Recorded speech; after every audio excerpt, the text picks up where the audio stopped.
নমস্কার। রাজ্যের প্রাক্তন মুখ্যমন্ত্রীকে কি বর্তমান মুখ্যমন্ত্রী থ্রেট দিলেন?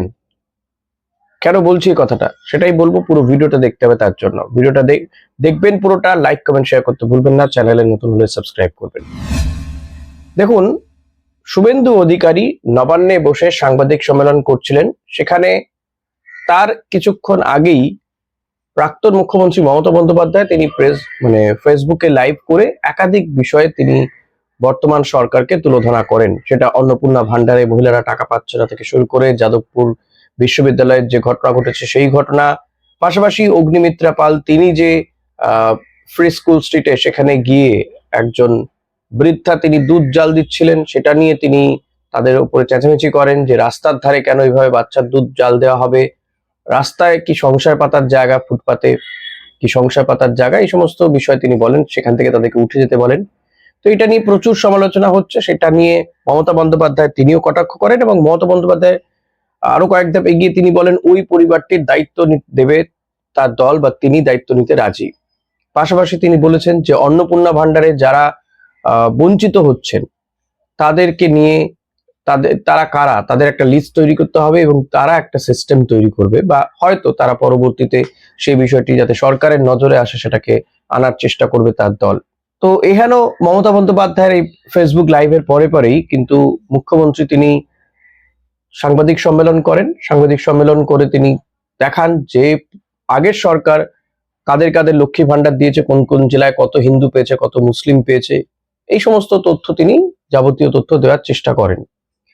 এর পাশাপাশি তিনি বলেন যে মমতা বন্দ্যোপাধ্যায়ের উদ্দেশ্যে যে আপনি ফেসবুক লাইভই করুন, ফেসবুকেই থাকুন, এবং কি করে আপনি আপনি ফেসবুকেই থাকুন আর বাড়ি থেকে বেরোতে হবে না, এবং কি করে না বেরোতে পারেন তার ব্যবস্থা করব।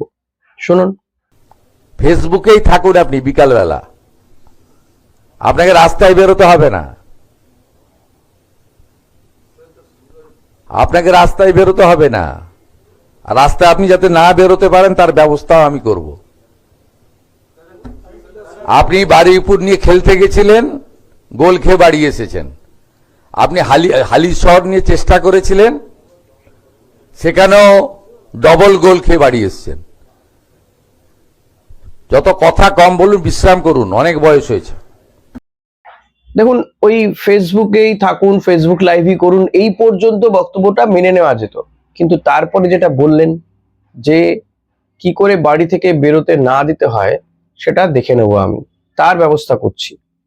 একজন মুখ্যমন্ত্রী, সংবিধানের শপথ নিয়ে যিনি মুখ্যমন্ত্রী হয়েছেন, তিনি আর কোনো দলের নেতা নন, এমনকি বিরোধী দলনেতাও নন। তিনি সবার মুখ্যমন্ত্রী। তিনি কিন্তু মমতা বন্দ্যোপাধ্যায়েরও মুখ্যমন্ত্রী এখন। তো সেই মুখ্যমন্ত্রী কি করে প্রাক্তন মুখ্যমন্ত্রী, এতবারের সাংসদ, 7 বারের সাংসদ, কেন্দ্রীয় প্রাক্তন কেন্দ্রীয় মন্ত্রী, এই সমস্ত পদগুলো যদি ছেড়েও দিই, একজন সাধারণ মহিলা নাগরিক তার উদ্দেশ্যে তিনি কি করে এই কথাটা বলতে পারেন? আদৌ কি পারেন? একজন মুখ্যমন্ত্রী একজন মহিলাকে কি বলতে পারেন যে আপনি বাড়ি থেকে কি করে না বেরোতে হয় আপনার, তার ব্যবস্থা করব? কি ব্যবস্থা করবেন? তাকে কি গৃহবন্দী করে রাখবেন? কুণাল ঘোষ, তৃণমূল কংগ্রেসের কালীঘাট পন্থের তৃণমূল কংগ্রেসের মুখপাত্র, তিনি বলছেন যেটা কি বলে ফেললেন, তাহলে কি মমতা বন্দ্যোপাধ্যায়কে গৃহবন্দী করা হবে নাকি আরো অন্য কিছু ভয়ঙ্কর কিছু? সরকার ক্ষমতায় এসছে মাত্র 3 মাস, 3.5 মাস হয়েছে, তার মধ্যে এত ঔদ্ধত্য কেন? মমতা বন্দ্যোপাধ্যায় তিনিও সোশ্যাল মিডিয়াতে এই নিয়ে সোচ্চার হয়েছেন।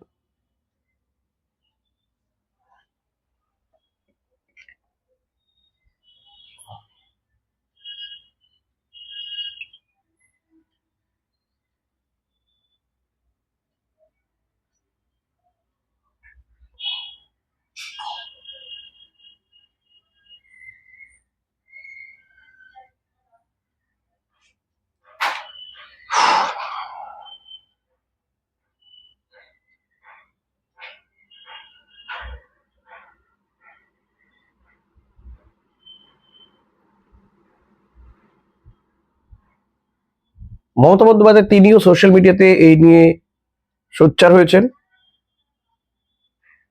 তিনি বলছেন a new law in Indian politics. Shubhendu Adhikari, while seated in a government office, has brazenly threatened me, publicly declaring that he will ensure I cannot even leave my home.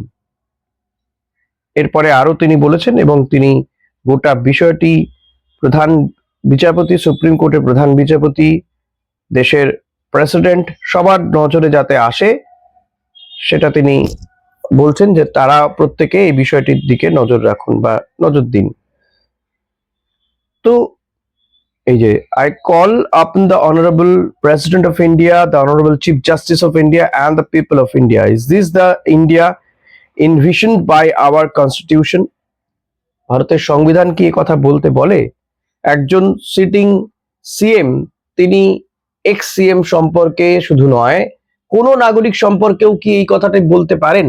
এই প্রশ্ন আপনাদের কাছেও রইল আমার, যে একজন মুখ্যমন্ত্রী তিনি, আমি ছেড়ে দিলাম তার এই মমতা বন্দ্যোপাধ্যায়ের কি পদ ছিল না ছিল, তিনি বর্তমানে কি সেটাও ছেড়ে দিলাম, কিন্তু তিনি তো একজন সাধারণ নাগরিক, তার মুখ্যমন্ত্রীও তো শুভেন্দু অধিকারী, তিনি কি কথাটা বলতে পারেন? এটা তো খুল্লা হুমকি দেওয়া হচ্ছে, তাই নয় কি? কি আপনারা কি বলবেন? হুমকি নয় এটা?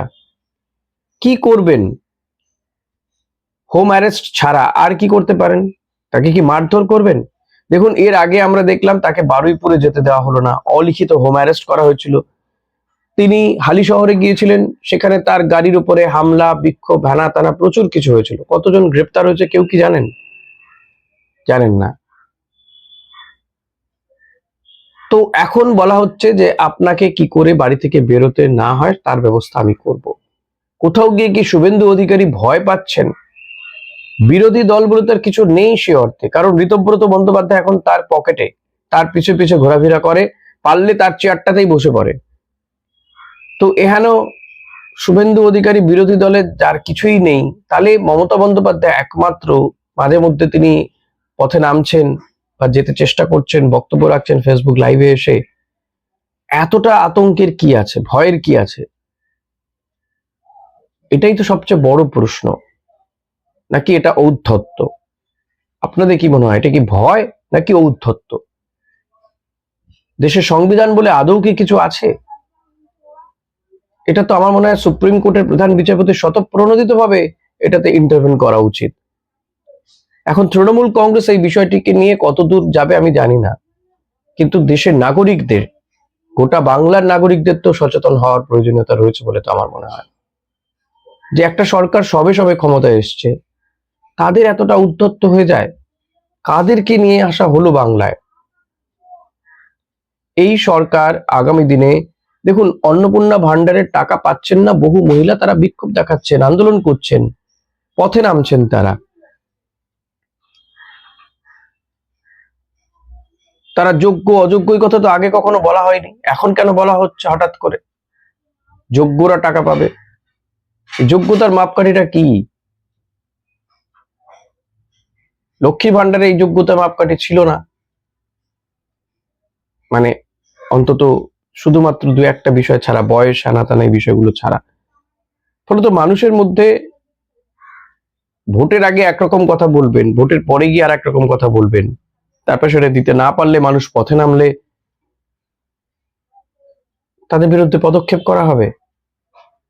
যদি প্রাক্তন মুখ্যমন্ত্রীর কোনো নিরাপত্তা না থাকে, তাকে যদি বলা হয় যে আপনি বাড়ি থেকে কি করে বেরোবেন সেটা আমি দেখে নেব, একজন মুখ্যমন্ত্রী হয়ে যদি এই কথা বলতে পারেন, তাহলে সাধারণ নাগরিক যে বা যারা বলবেন তাদেরকে তো কি কিভাবে দেখা হবে তার কোনো ইয়ত্তা নেই। আমি জানি না এই ভিডিওটা করছি বলে আমাকে কিভাবে দেখা হবে।